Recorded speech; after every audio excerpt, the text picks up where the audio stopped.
Don't get me wrong, the story of the American civil rights movement, which my honourable friend for Northampton South has made reference to, the story of the black civil rights struggle in America is inspirational. It has absolutely incredible figures in it. Everyone should learn about it. But it is different to our story. It's important that we don't just constantly import wholesale these ideas from America, like we're the 51st state of America. Our story is quite different. Black people who came to this country came not as slaves. They came here of their own choice and to work hard, often in quite difficult working class jobs. And black people in this country don't have one story. They have many, many different backstories, come from all over the world, many, many different cultures.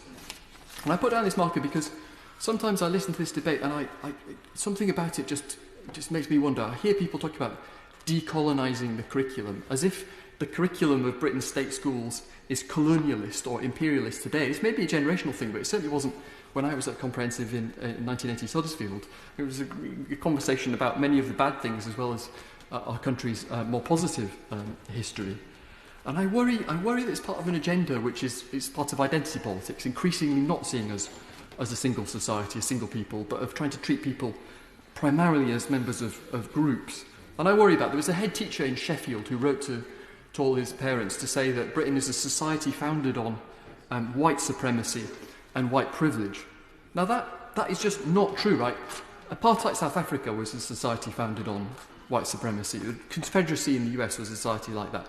Britain is not that society. It's incredibly damaging to young people, whether Asian or black, to tell them that it is, because it's a lie. And I worried about that again when I was walking down Whitehall with all the graffiti after the BLM protest, and I saw the statue of Churchill that someone had written, "was a racist" on, right? Let's be clear. If it was not for that man, there would be an enormous great swastika flying from this building, right? And the poison that the young man who wrote that had been fed, I worry about that, and I worry that we can't allow Black History Month to be kind of sucked into that. And you don't want this country to be polarised into kind of balkanised small groups, because that would be a future very different from the one that I grew up expecting and hoping for from this country, where we would increasingly not see each other as members of groups. We would increasingly be colour blind. Everyone would fit into our common culture. But I worry that the kind of new woke agenda, the identity politics, is telling people that they must be on their guard at all times because Britain is a horrendously racist society, and that people can't assimilate into the society because it's completely different, it's incompatible with them. And I worry that that agenda does more to divide people than to unite them. Yeah. Britain is a country where there are still problems, right? There is still real racism. People suffer from real racism every day in this country.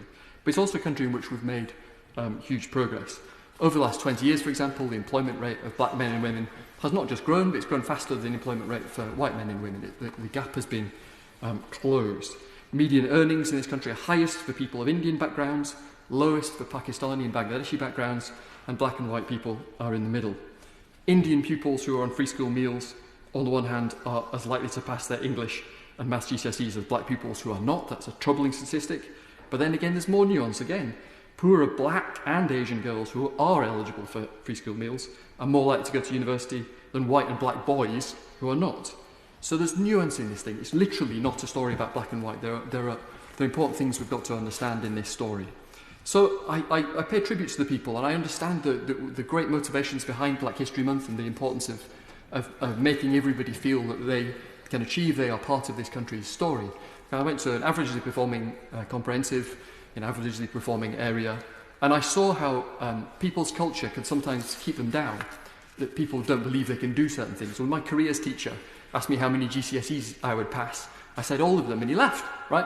All I can say is, I hope you're watching this now.